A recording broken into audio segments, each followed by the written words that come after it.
Dan tidak bercampur padanya campuran at-takarrub, pendekatan diri kepada Allah Ta'ala. Dan jikalau maksud pendekatan diri kepada Allah Ta'ala itu lebih keras, dibandingkan kepada pembangkit yang lain, maka baginya pahala, menurut kadar apa yang berlebihan dari kekuatan pembangkit keagamaan. Dan ini karena firman Allah Ta'ala, maka siapa yang mengerjakan perbuatan baik seberat atom, akan dilihatnya. Dan siapa yang mengerjakan kejahatan seberat atom, akan dilihatnya. Surat 99 Az-Zalzalah ayat 7-8. Dan karena firman Allah Ta'ala, bahwa Allah tidak hendak merugikan seseorang barang sebesar atom. Meskipun perbuatan baik itu sebesar atom, akan dilipat gandakan oleh Allah juga. Surat 4 An-Nisa, ayat 40.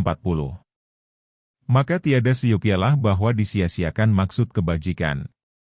Akan tetapi, jikalau maksud kebajikan itu yang menang atas maksud ria, niscaya binasa daripadanya, kadar yang menyamakan akan maksud ria itu. Dan tinggal Allah selebihnya. Dan jikalau maksud kebajikan itu yang kalah, niscaya gugurlah dengan sebabnya itu, sesuatu dari siksaan maksud yang merusak itu. Penyingkapan tutup dari ini, ialah bahwa amal perbuatan itu membekasnya pada hati dengan menguatnya sifat-sifatnya. Maka yang mengajak keriaan itu termasuk sebahagian dari yang membinasakan. Dan bahwa makanan yang membinasakan ini dan kekuatannya, ialah berbuat di atas kesesuaiannya. Dan yang mengajak kebajikan itu termasuk sebahagian dari yang melepaskan. Dan bahwa kekuatannya itu dengan berbuat di atas kesesuaiannya. Apabila dua sifat itu berkumpul pada hati, maka keduanya itu berlawanan. Apabila ia berbuat di atas kesesuaian kehendak ria, maka ia telah menguatkan sifat itu. Dan apabila adalah amal itu di atas kesesuaian kehendak mendekatkan diri kepada Allah, at-takarrub, maka ia telah menguatkan pula akan sifat itu.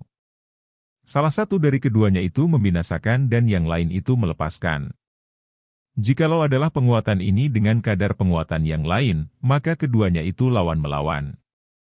Maka adalah seperti orang yang merasa melarat dengan kepanasan, apabila ia mengambil apa yang mendatangkan melarat baginya. Kemudian, ia mengambil dari yang mendinginkan, akan apa yang melawan akan kadar kekuatannya. Maka adalah ia sesudah mengambil keduanya itu, seolah-olah ia tiada mengambil keduanya. Dan jikalau salah satu dari keduanya itu yang lebih banyak, niscaya tidaklah terlepas yang banyak itu dari membekas. Maka sebagaimana ia tidak menyia-nyiakan seberat atom dari makanan, minuman dan obat-obatan dan tidak terlepas ia dari membekas pada tubuh, dengan hukum sunnah Allah Ta'ala, maka seperti demikian juga, ia tidak menyia-nyiakan seberat atom dari kebajikan dan kejahatan. Dan tidak terlepas dari pembekasan pada penyinaran hati atau penghitamannya dan pada pendekatannya kepada Allah atau pada penjauhannya. Maka apabila datang dengan apa yang mendekatkannya sejengkal serta apa yang menjauhkannya, maka sesungguhnya ia telah kembali kepada apa yang telah ada. Maka tidaklah ada baginya keuntungan dan tidak ada atasnya kerugian. Dan jikalau adalah perbuatan itu dari apa yang mendekatkannya dengan 2 jengkal dan yang lain, yang menjauhkannya dengan 1 jengkal, niscaya sudah pasti melebihkan baginya sejengkal. Dan Nabi bersabda, ikutkanlah akan kejahatan itu dengan kebaikan, niscaya kebaikan itu akan menghapuskannya. Jadi, adalah ria yang semata-mata itu akan dihapuskan oleh keikhlasan yang semata-mata sesudahnya. Apabila keduanya berkumpul sekalian, maka tidak boleh tidak, secara mudah saja bahwa keduanya itu tolak-menolak. Disaksikan untuk ini oleh kesepakatan, ijma, umat, bahwa orang yang keluar dari rumahnya pergi haji dan sertanya harta perniagaan, niscaya syahlah hajinya dan ia memperoleh pahala. Dan telah bercampur dengan yang demikian itu suatu keberuntungan dari keberuntungan diri. Ya, mungkin bahwa dikatakan, bahwa ia diberi pahala atas amalan haji, ketika sampainya di Makkah dan harta perniagaannya itu tiada terhenti atasnya. Dan yang berkongsi itu adalah sepanjang perjalanan. Dan tiada pahala padanya, manakala ia mengkasatkan dalam hatinya akan perniagaan. Akan tetapi, yang betul bahwa dikatakan, manakala adalah haji itu penggerak yang asli dan maksud perniagaan itu adalah seperti penolong dan pengikut, maka tidaklah diri perjalanan itu terlepas dari pahala. Dan menurut pendapatku, bahwa orang-orang yang pergi perang itu tidak mengetahui pada dirinya, akan perbedaan di antara memerangi orang-orang kafir, pada pihak yang banyak padanya harta rampasan dan di antara pihak yang tidak ada rampasan padanya. Dan jauhlah bahwa dikatakan, bahwa mengetahui akan perbedaan ini membatalkan secara keseluruhan, akan pahala perjuangan mereka. Akan tetapi, yang adil bahwa dikatakan, apabila pembangkit yang asli dan penggerak yang kuat, ialah, meninggikan kalimah Allah Ta'ala dan bahwa keinginan pada harta rampasan itu atas jalan ikutan, maka tidaklah batal pahala dengan yang demikian. Ya, tidak sama pahalanya dengan pahala orang yang tidak berpaling hatinya sekali-kali kepada harta rampasan. Maka kepalingan ini sudah pasti kekurangan. Jikalau Anda mengatakan bahwa ayat-ayat dan hadis-hadis itu menunjukkan bahwa bercampurnya ria itu membatalkan pahala. Dan searti dengan ria itu bercampurnya mencari harta rampasan, perniagaan dan keberuntungan-keberuntungan yang lain. Diriwayatkan oleh Tawus dan lainnya dari orang-orang tabi'in, bahwa seorang laki-laki menanyakan Nabi tentang orang yang berbuat-buat kebajikan. Atau laki-laki itu mengatakan, ia bersedekah, lalu menyukai bahwa ia dipuji dan diberi ganjaran. Maka Nabi tidak tahu apa yang akan dikatakannya kepada laki-laki itu. Sehingga turunlah ayat, maka siapa yang mengharap akan menemui Tuhannya, niscaya hendaklah ia mengerjakan pekerjaan yang baik dan janganlah mempersekutukan dalam menyembah Tuhannya, peribadatan, dengan siapapun. Surat 18 Al-Kahfi ayat 110. Dan telah dimaksudkan pahala dan pujian sekalian. Diriwayatkan MUAS dari Nabi bahwa Nabi bersabda, ria yang paling kurang itu syirik. Abu Hurairah berkata, Nabi bersabda, dikatakan kepada orang yang mempersekutukan pada amal perbuatannya, ambillah pahalamu dari orang yang kamu kerjakan baginya. Diriwayatkan dari Ubadah, bahwa Allah, Azza wa Jalla berfirman, aku yang terkaya dari segala yang kaya, dari perkongsian. Siapa yang berbuat bagiku suatu perbuatan, lalu dipersekutukannya bersama aku akan yang lain dari aku, niscaya aku simpan bahagianku bagi kongsiku. Diriwayatkan Abu Musa, bahwa seorang Arab desa datang kepada Rasulullah, lalu bertanya, wahai Rasulullah, orang yang berperang karena kepanasan hati, orang yang berperang karena keberanian dan orang yang berperang untuk melihat tempatnya pada sabilullah. Nabi lalu menjawab, barang siapa berperang supaya kalimah Allah itu yang tertinggi, maka dia itu pada sabilullah.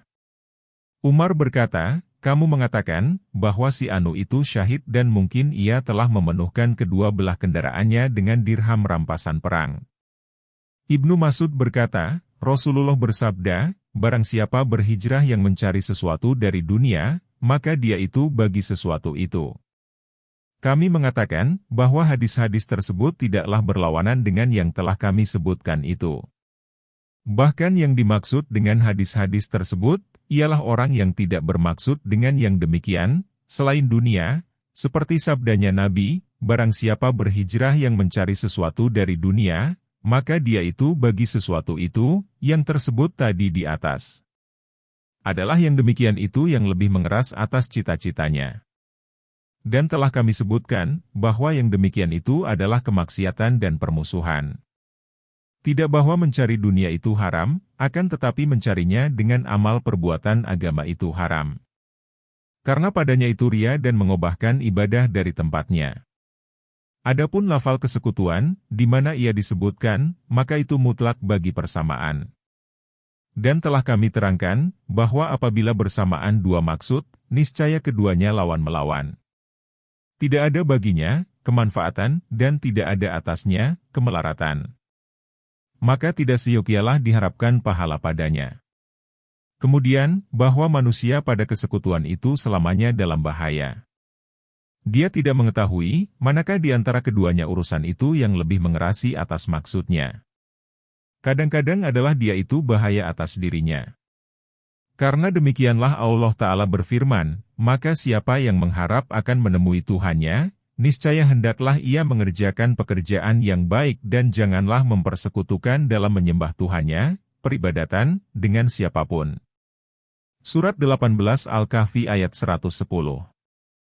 Artinya, ia tidak mengharapkan akan bertemu, serta kesekutuan, mempersekutukan Tuhan, yang terbaik hal keadaan kesekutuan itu jatuh menjatuhkan. Dan boleh dikatakan pula, bahwa kedudukan kesyahidan itu tidak akan diperoleh, selain ikhlas dalam peperangan. Dan jauhlah untuk dikatakan, bahwa orang yang adalah panggilan keagamaannya, di mana panggilan itu yang mendorongnya kepada semata-mata peperangan, walaupun tidak ada rampasan perang dan ia sanggup kepada memerangi dua golongan orang kafir, satu golongan kaya dan yang satu lagi miskin, lalu ia cenderung kepada pihak yang kaya, untuk meninggikan kalimah Allah dan untuk harta rampasan, bahwa tiada sekali-kali baginya pahala di atas peperangannya itu. Kita berlindung dengan Allah, bahwa adalah urusan itu seperti yang demikian. Bahwa itu kesempitan pada agama dan tempat masuknya keputusasaan kepada kaum muslimin. Karena seperti percampuran yang mengikuti ini, tidaklah sekali-kali terlepas insan daripadanya, selain jarang sekali. Maka adalah pembekasan ini pada pengurangan pahala. Adapun bahwa adalah yang demikian itu pada membatalkan pahala, maka tidaklah yang demikian. Benar, bahwa manusia pada yang demikian itu di atas bahaya besar. Karena kadang-kadang ia menyangka, bahwa pembangkit yang terkuat, ialah, maksud at-takarrub, mendekatkan diri, kepada Allah. Dan adalah yang lebih mengeraskan atas rahasia, isi hatinya, ialah, keberuntungan jiwa. Dan yang demikian itu termasuk yang tersembunyi, yang penghabisan tersembunyi. Maka pahala itu tidak berhasil, selain dengan keikhlasan. Dan keikhlasan itu sedikitlah hamba meyakininya dari dirinya, walaupun ia bersangatan pada menjaganya. Maka karena demikianlah, seyogianya bahwa adalah dia selamanya sesudah sempurna kesungguhan usaha itu, dalam keraguan di antara tertolak dan diterima, dalam keadaan takut bahwa ada pada ibadahnya itu bahaya, yang bencananya adalah lebih banyak dari pahalanya. Begitulah adanya orang-orang yang takut dari orang-orang yang mempunyai mata hati.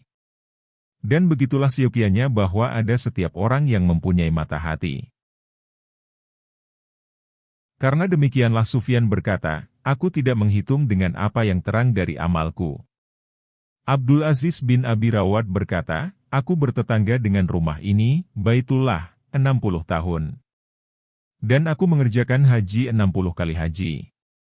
Maka aku tidak masuk pada suatu pun dari amal perbuatan bagi Allah, melainkan aku memperhitungkan diri.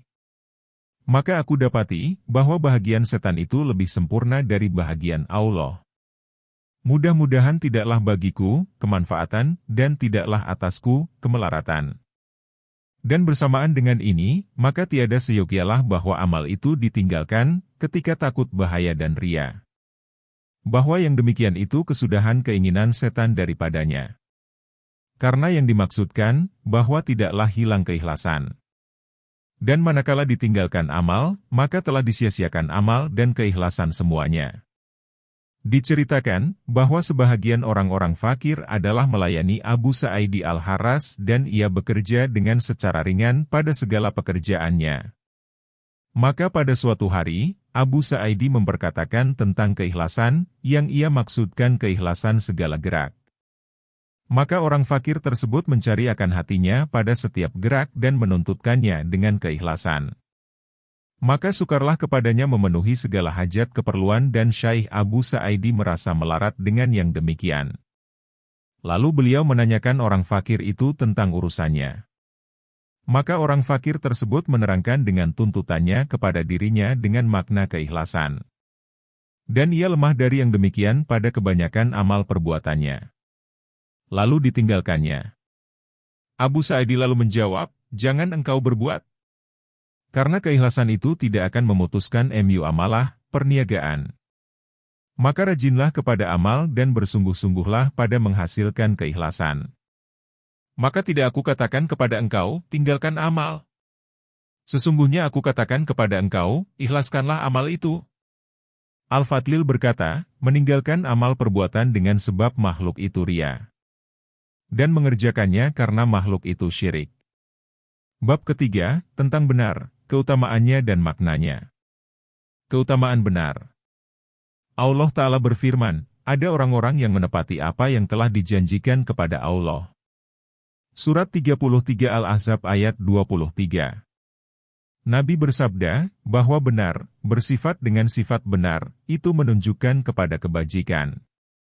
Dan kebajikan itu menunjukkan kepada sorga. Bahwa orang itu sesungguhnya benar, sehingga ia dituliskan pada sisi Allah, orang yang benar, syiddiq. Bahwa dusta itu menunjukkan kepada kesaliman. Dan kesaliman itu menunjukkan kepada neraka. Bahwa orang itu sesungguhnya dusta, sehingga ia dituliskan pada sisi Allah, orang yang dusta, kadzdzab. Mencukupilah pada keutamaan benar itu, bahwa orang yang benar itu dirindukan orang. Allah Ta'ala menyifatkan nabi-nabi dalam pembentangan pujian dan sanjungan. Ia berfirman, dan ingatlah, riwayat, Ibrahim di dalam kitab, sesungguhnya dia adalah seorang yang sangat benar, lurus, dan seorang nabi. Surat 19 Maryam ayat 41. Allah Ta'ala berfirman, dan ingatlah, riwayat, Ismail di dalam kitab, sesungguhnya dia adalah seorang yang benar, memenuhi janji dan adalah dia juga seorang rasul dan seorang nabi.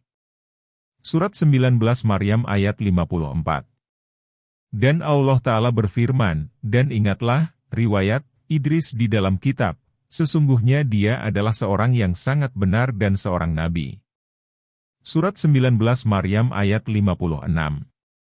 Ibnu Abbas berkata, 4 perkara, siapa yang ada padanya 4 perkara itu, maka dia itu beruntung, yaitu, benar, malu, bagus akhlak dan syukur.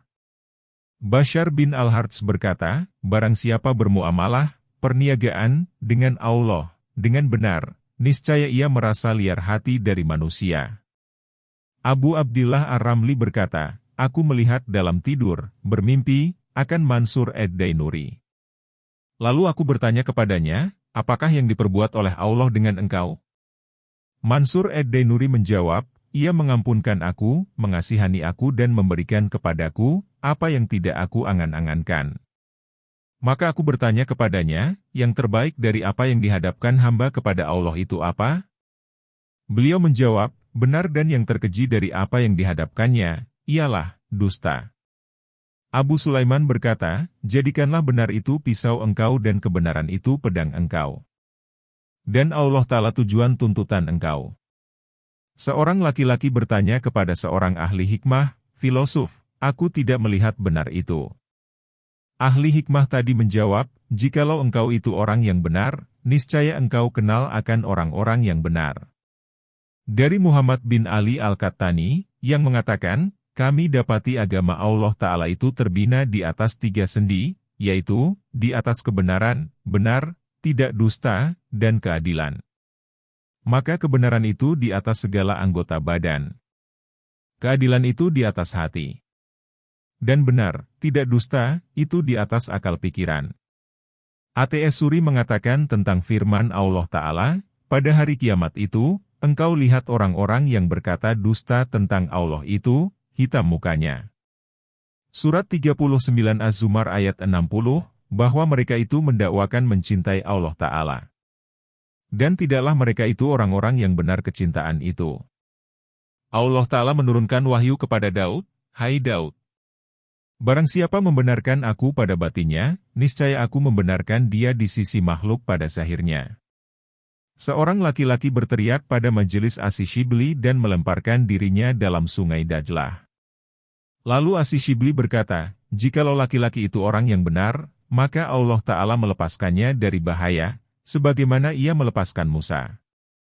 Dan jikalau ia orang yang dusta, maka Allah Ta'ala menenggelamkannya, sebagaimana ia menenggelamkan Fir'aun.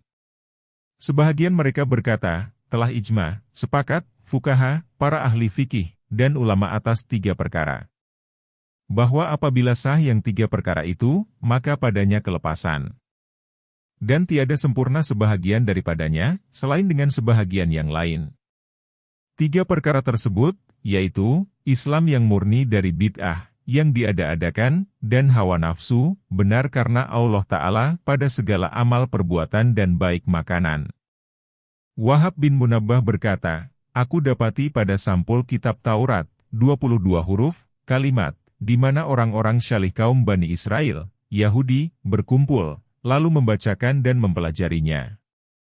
Kalimat-kalimat itu, ialah, tiada gudang yang lebih bermanfaat dari ilmu, tiada harta yang lebih beruntung dari sifat tidak lekas marah, hilm, tiada perhitungan yang lebih rendah dari marah, tiada teman yang lebih menghiasi dari amal, tiada kawan yang lebih memalukan dari bodoh, tiada kemuliaan yang lebih mulia dari takwa, tiada kemurahan yang lebih sempurna dari meninggalkan hawa nafsu, tiada amal yang lebih utama dari fikir, tiada kebaikan yang lebih tinggi dari sabar, tiada kejahatan yang lebih keji dari sombong, tiada obat yang lebih lunak dari kasih sayang, tiada penyakit yang lebih menyakitkan dari lemah pikiran, tiada utusan yang lebih adil dari kebenaran, tiada dalil yang lebih menasehatkan dari benar, tiada kemiskinan yang lebih hina dari rakus, tiada kekayaan yang lebih mencelakakan dari mengumpulkan harta, tiada hidup yang lebih baik dari sehat, tiada kehidupan yang paling tentram dari menjaga diri, tiada ibadah yang lebih baik dari khusyuk, tiada zuhud yang lebih berkebajikan dari qanaah, merasa cukup dengan yang ada, tiada pengawal yang lebih memelihara dari diam dan tiada barang yang jauh, gaib, yang lebih dekat dari mati.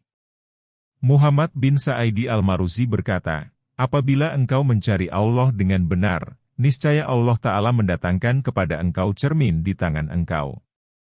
Sehingga engkau melihat setiap sesuatu dari keajaiban dunia dan akhirat. Abu Bakar al-Warraq berkata, peliharalah benar, sifat benar, pada apa, yang diantara engkau dan Allah Ta'ala dan kasih sayang pada apa, yang diantara engkau dan makhluk. Ditanyakan orang kepada Zinnun al-Mishri, adakah bagi hamba itu jalan pada perbaikan segala urusannya?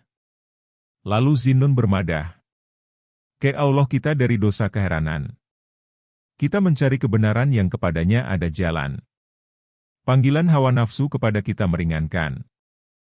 Menyalahi hawa nafsu kepada kita itu memberatkan. Ditanyakan orang kepada Sahal, apakah asalnya urusan ini, yang kita padanya? Sahal menjawab, benar, bermurah hati dan berani. Lalu dikatakan lagi oleh penanya itu, tambahkan lagi kepada kami. Maka Sahal menjawab, takwa, malu dan baik makanan. Dari Ibnu Abbas, bahwa Nabi ditanyakan tentang kesempurnaan, maka beliau menjawab, perkataan kebenaran dan perbuatan dengan benar.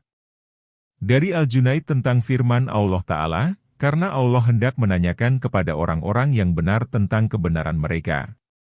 Surat 33 Al-Ahzab ayat 8, maka Al-Junaid berkata, Allah bertanya kepada orang-orang yang benar pada diri mereka, dari benarnya mereka pada sisi Tuhan mereka. Dan ini adalah urusan di atas bahaya. Penjelasan, hakikat makna benar, makna dan tingkat-tingkatnya. Ketahuilah kiranya, bahwa lafal, benar, syiddiq, itu dipakai pada 6 makna, benar pada perkataan, benar pada niat dan kehendak, benar pada cita-cita yang telah diputuskan, al-azm, benar pada menepati dengan al-azm, benar pada amal dan benar pada mencari yang sebenarnya tingkat kedudukan-kedudukan agama semuanya. Maka siapa yang bersifat dengan benar pada semua yang demikian itu, niscaya dia itu orang yang sangat benar, sangat lurus. Karena dia itu bersangatan pada benar. Kemudian, mereka juga di atas beberapa tingkat. Maka siapa yang ada baginya keberuntungan pada sifat benar, mengenai sesuatu dari jumlah itu, niscaya dia itu orang yang benar, dengan dikaitkan kepada apa, yang padanya kebenarannya. Sifat benar yang pertama, ialah benar lisan. Dan yang demikian itu tidak ada, selain pada berita-berita atau pada apa, yang mengandungkan berita-berita dan memperingatinya. Dan berita itu, ada kalanya menyangkut dengan yang lalu atau dengan yang akan datang. Padanya masuk penepatan janji dan penyalahannya. Dan haklah di atas setiap hamba bahwa menjaga lafal-lafalnya. Maka ia tidak berkata-kata, selain dengan benar. Dan ini adalah yang termasyhur dari segala macam benar dan yang lebih menonjol. Maka siapa yang memelihara lidahnya dari berita-berita pada segala sesuatu, di atas kebalikan apa adanya, niscaya dia itu orang yang benar. Akan tetapi, bagi benar ini mempunyai 2 kesempurnaan. Pertama, menjaga dari sindiran-sindiran. Dikatakan, pada sindiran-sindiran itu jalan kepada dusta. Dan yang demikian itu, karena rintangan-rintangan tersebut tegak pada tempat tegaknya dusta. Karena yang ditakutkan dari dusta, ialah pemahaman sesuatu di balik apa yang ada pada dirinya. Kecuali, bahwa yang demikian itu sebahagian dari apa, yang disinggung oleh hajat keperluan dan dikehendaki oleh kemuslihatan pada sebahagian hal keadaan, pada mengajarkan anak-anak dan wanita dan yang berlaku sebagai perlakuan bagi mereka, pada menjaga dari kezaliman, pada memerangi musuh dan menjaga dari penglihatan mereka kepada rahasia-rahasia kerajaan, negara. Maka siapa yang memerlukan kepada sesuatu dari yang demikian, maka benarnya padanya itu, ialah, bahwa adalah penuturannya padanya itu karena Allah, pada apa yang disuruh oleh kebenaran dan dikehendaki oleh agama padanya. Maka apabila ia menuturkan dengan yang demikian, maka dia itu orang yang benar, walaupun perkataannya itu dipahami bukan yang sebenarnya. Karena benar itu, ialah apa yang dikehendaki bagi dirinya. Bahkan bagi penunjukan kepada kebenaran dan pengajakan kepadanya. Maka tidak dipandang karena rupanya, akan tetapi kepada maknanya. Benar pada tempat yang seperti ini, seyogialah bahwa dikembalikan kepada sindiran-sindiran, akan apa yang diperoleh jalan kepadanya. Adalah Rasulullah apabila menuju kepada perjalanan, beliau menyembunyikan diri dengan orang lain. Dan yang demikian itu, supaya tidak sampai kabar kepada musuh. Lalu beliau itu dimaksudkan. Dan tidaklah ini termasuk dusta sedikitpun. Rasulullah bersabda, tidaklah pendusta orang yang mendamaikan di antara dua orang, lalu mengatakan, kebajikan atau menambah kebajikan. Diberi kebebasan pada menuturkan yang bersesuaian dengan kemuslihatan, pada tiga tempat, orang yang mendamaikan di antara dua orang yang mempunyai dua istri dan orang yang berada pada kepentingan-kepentingan peperangan. Dan benar di sini berkisar kepada niat. Maka tidak dijaga padanya, selain benarnya niat dan kehendak kebajikan. Maka manakala telah sah maksudnya, telah benar niatnya dan menjurus kepada kebajikan kehendaknya, niscaya jadilah dia orang yang benar dan sangat benar, bagaimanapun ada kata-katanya. Kemudian, penyindiran padanya adalah lebih utama. Dan jalannya, ialah apa yang diceritakan dari sebahagian mereka, bahwa ia dicari oleh sebahagian orang-orang zalim dan ia berada di rumahnya. Lalu ia mengatakan kepada istrinya, gariskanlah dengan anak jarimu akan suatu lingkaran. Dan letakkanlah anak jari itu di atas lingkaran tadi dan katakanlah, tidak ada dia di sini. Dengan yang demikian itu ia menjaga dari dusta dan menolak orang zalim dari dirinya. Maka adalah perkataannya itu benar dan memberi pengertian kepada orang zalim, bahwa dia tidak ada di rumah. Maka kesempurnaan pertama pada kata-kata, ialah bahwa ia menjaga dari ketegasan kata-kata dan juga dari sindiran-sindiran, kecuali ketika darurat. Dan kesempurnaan kedua, ialah, bahwa ia menjaga makna benar pada kata-katanya, yang ia membisikkan segala isi hati dengan kata-kata itu akan Tuhannya, seperti katanya, aku hadapkan wajahku kepada yang menciptakan langit dan bumi. Maka hatinya jikalau ada berpaling dari Allah Ta'ala, yang sibuk dengan angan-angan dunia dan nafsu syahwatnya, niscaya dia itu dusta. Dan seperti ucapannya, akan engkau yang aku sembah. Dan ucapannya, aku hamba Allah. Maka apabila ia tidak bersifat dengan hakikat makna perhambaan dan ada baginya carian yang lain, selain Allah, niscaya tidaklah perkataannya itu benar. Dan jikalau ia dituntut pada hari kiamat dengan benarnya pada ucapannya, aku hamba Allah, niscaya ia lemah daripada membuktikannya. Bahwa jikalau adalah dia itu hamba bagi dirinya atau hamba bagi dunia atau hamba bagi nafsu syahwatnya, niscaya tidak adalah dia itu orang yang benar pada perkataannya. Setiap apa yang terikatlah hamba dengannya itu, maka dia itu hamba, budaknya. Sebagaimana Isa berkata, hai budak-budak dunia. Dan Nabi kita bersabda, binasalah budak dinar, binasalah budak dirham, budak pakaian baru dan budak pakaian hitam. Dinamakan setiap orang yang terikat hatinya dengan sesuatu, budaknya sesuatu itu. Sesungguhnya hamba yang sebenarnya bagi Allah, Azza wa Jalla, ialah orang yang memerdekakan dirinya pertama-tama dari selain Allah Ta'ala. Maka jadilah dia orang merdeka mutlak. Maka apabila mendahuluilah kemerdekaan ini, niscaya jadilah hati itu kosong dari yang lain. Lalu bertempatlah padanya kehambaan bagi Allah. Maka kehambaan itu menyibukkannya dengan Allah dan dengan kecintaan kepadanya. Mengikatkan batiniah dan zahiriahnya dengan mentaatinya. Maka tiadalah baginya kehendak selain Allah Ta'ala. Kemudian melewati ini kepada makam, tingkat, yang lain, yang lebih bersinar daripadanya, yang dinamakan merdeka. Yaitu, bahwa ia merdeka pula dari kehendaknya kepada Allah, dari segi dia. Akan tetapi, ia merasa cukup, al-qanaah, dengan apa yang dikehendaki oleh Allah baginya, dari pendekatan atau penjauhan. Maka lenyaplah kehendaknya dalam kehendak Allah Ta'ala. Inilah hamba yang merdeka dari selain Allah, maka jadilah ia orang merdeka. Kemudian ia kembali dan ia merdeka dari dirinya sendiri, lalu jadilah ia orang yang merdeka. Jadilah ia orang yang tiada bagi dirinya, yang ada bagi penghulunya dan tuannya. Jikalau tuannya itu menggerakkannya, niscaya ia bergerak. Jikalau tuannya itu mendiamkannya, niscaya ia diam. Jikalau tuannya mencobakannya, niscaya ia ridha. Tiada lagi padanya kelapangan bagi mencari, menuntut dan mempersoalkan. Akan tetapi, dia itu di hadapan Allah, seperti mayat di hadapan yang memandikannya. Dan inilah kesudahan benar pada kehambaan bagi Allah Ta'ala. Maka hamba yang sebenarnya, ialah yang adanya, wujudnya, bagi tuannya, tidak bagi dirinya. Dan inilah derajat orang-orang syiddiq, orang yang sangat benar. Adapun mereka dari selain Allah, maka itu derajat orang-orang yang benar. Dan sesudahnya mencari yang sebenarnya kehambaan bagi Allah Ta'ala. Dan apa yang sebelum ini, maka tidak layak dimiliki yang punya sifat yang demikian, bahwa dinamakan, orang yang benar, syadik, dan orang yang sangat benar, syiddiq. Maka inilah dia itu makna benar pada perkataan.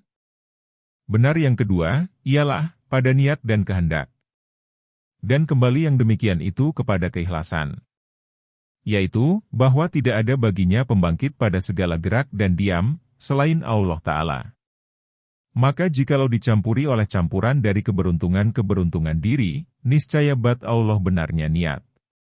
Dan yang punya sifat yang demikian, boleh ia dinamakan, orang yang dusta, sebagaimana kami riwayatkan pada keutamaan ikhlas dari hadis yang dirawikan Abu Hurairah tentang 3 hal, ketika ditanyakan orang yang berilmu, orang alim, apa yang engkau kerjakan pada apa yang engkau ketahui? Orang alim itu lalu menjawab, aku kerjakan demikian-demikian. Maka Allah Ta'ala berfirman, dusta engkau. Akan tetapi, engkau kehendaki, bahwa dikatakan orang, si anu itu orang alim. Maka sesungguhnya Allah Ta'ala tidak mendustakannya dan tidak berfirman, bahwa dia itu tidak berbuat. Akan tetapi, ia mendustakannya pada kehendak dan niatnya. Sebahagian mereka mengatakan, benar itu syahnya keesaan pada maksud. Seperti demikianlah firman Allah Ta'ala, dan Allah mengakui, bahwa sesungguhnya orang-orang munafik itu dusta. Surat 63 Al-Munafikun ayat 1. Mereka itu mengatakan, bahwa engkau Rasul Allah. Dan ini benar. Akan tetapi, Allah mendustakan mereka, tidak dari segi tuturan lisan, tetapi dari segi yang tersembunyi dalam hati, Dhamirul Qalb. Dan adalah pendustaan itu menjalar kepada berita. Dan perkataan tersebut mengandung penghabaran dengan karinah, berkumpul, keadaan. Karena yang punya sifat itu melahirkan dari dirinya, bahwa ia beriktikat apa yang dikatakannya.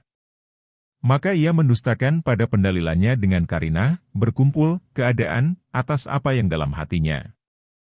Maka ia berdusta pada yang demikian dan ia tidak dusta pada apa yang dilafalkannya.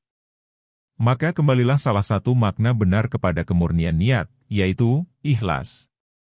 Maka setiap orang yang benar, tak boleh tidak, bahwa dia itu orang yang ikhlas. Benar yang ketiga, ialah, benarnya al-azam, cita-cita tetap yang telah diputuskan. Bahwa manusia kadang-kadang mendahulukan cita-cita tetap yang telah diputuskan atas amal perbuatan. Maka ia mengatakan pada dirinya, jikalau Allah menganugerahkan aku rezeki harta, niscaya aku sedekahkan semuanya atau sebahagiannya. Atau jikalau aku bertemu dengan musuh pada jalan Allah Ta'ala, niscaya aku berperang. Dan aku tidak peduli bahwa aku terbunuh. Dan jikalau Allah Ta'ala menganugerahkan aku wilayah, daerah pemerintahan, niscaya aku berlaku adil padanya. Dan aku tidak berbuat maksiat kepada Allah Ta'ala dengan kezaliman dan kecenderungan kepada makhluk. Maka cita-cita tetap yang telah diputuskan ini kadang-kadang dijumpainya pada dirinya. Yaitu, cita-cita tetap yang telah diputuskan yang diakini dan yang benar. Kadang-kadang adalah pada cita-cita tetap yang telah diputuskannya itu semacam kecenderungan, keraguan-raguan dan kelemahan, yang melawankan benar pada cita-cita tetap yang telah diputuskan. Maka adalah benar di sini ibarat dari kesempurnaan dan kekuatan. Sebagaimana dikatakan, si Anu mempunyai nafsu syahwat yang benar. Dan dikatakan, bahwa orang sakit ini, nafsu syahwatnya itu yang dusta, manakala tidaklah nafsu syahwatnya itu dari sebab yang positif, yang kuat. Atau ada nafsu syahwatnya itu yang lemah. Kadang-kadang benar itu disebutkan secara mutlak. Dan dimaksudkan akan makna ini. Orang yang benar, syadik, dan orang yang sangat benar, syiddiq, yaitu, yang berbetulan cita-cita tetap yang telah diputuskannya pada semua kebajikan dengan kekuatan yang sempurna. Tidak ada padanya kecenderungan, kelemahan dan keraguan-raguan. Akan tetapi, dirinya selamanya bermurah dengan cita-cita tetap yang telah diputuskan, yang betul-betul, yang yakin atas segala kebajikan. Dan itu adalah sebagaimana dikatakan Umar, bahwa aku maju, lalu leherku dipukul itu lebih aku sukai daripada bahwa menjadi amir, kepala pemerintahan, atas suatu kaum, yang dalam kalangan mereka itu ada Abu Bakar. Bahwa Umar memperoleh dari dirinya akan cita-cita tetap yang telah diputuskan yang diakini dan kesukaan yang benar, bahwa ia tidak mau menjadi amir, serta adanya Abu Bakar. Dan ia dikuatkan yang demikian, dengan apa yang disebutkannya dari pembunuhan. Tingkat orang-orang syiddiq pada cita-cita yang tetap itu berbeda. Kadang-kadang ia berbetulan dengan cita-cita tetap yang telah diputuskan dan tidak berkesudahan sampai kepada diri dirinya dengan ia terbunuh padanya. Akan tetapi, apabila ia membiarkan pendapatnya, niscaya ia tidak tampil. Dan jikalau disebutkan baginya hadis peperangan, niscaya tidak runtuh cita-cita tetap yang telah diputuskannya. Bahkan dalam kalangan orang-orang yang benar dan orang-orang yang beriman itu ada orang, yang jikalau disuruh pilihan di antara ia terbunuh atau Abu Bakar, niscaya adalah hidupnya lebih disukainya dari hidupnya Abu Bakar Siddiq. Benar yang keempat, ialah pada menepatinya cita-cita tetap yang telah diputuskan. Bahwa diri itu kadang-kadang bermurah dengan cita-cita tetap yang telah diputuskan dalam seketika. Karena tiada kesulitan pada janji dan cita-cita tetap yang telah diputuskan. Dan belanya padanya ringan. Maka apabila telah benarlah segala hakikat makna kebenaran, telah berhasillah ketekunan dan berkobarlah nafsu syahwat, niscaya terlepaslah ikatan cita-cita tetap yang telah diputuskan. Dan menanglah nafsu syahwat. Dan tidak bersesuaianlah penepatan dengan cita-cita tetap yang telah diputuskan. Dan ini berlawanan dengan benar padanya. Dan karena demikianlah, Allah Ta'ala berfirman, ada beberapa orang yang menepati apa yang telah dijanjikannya kepada Allah. Surat 33 Al-Ahzab ayat 23. Diriwayatkan dari Anas, bahwa pamannya Anas bin An-Nadlar tidaklah syahid pada perang Badar serta Rasulullah. Maka sukarlah yang demikian atas hatinya dan berkata, permulaan tempat kesyahidan yang disaksikan oleh Rasulullah aku tidak hadir padanya. Demi Allah, jikalau Allah memperlihatkan kepadaku tempat kesyahidan bersama Rasulullah sesungguhnya Allah melihat akan apa yang aku perbuat. Anas meneruskan riwayatnya, Anas bin An-Nadlar lalu menyaksikan perang Uhud pada tahun depannya. Lalu ia disambut oleh Sa'id bin Mu'adz. Maka Anas bin An-Nadlar bertanya, "Hai Abu Umar, panggilan Sa'id bin Mu'adz. Mau kemana?"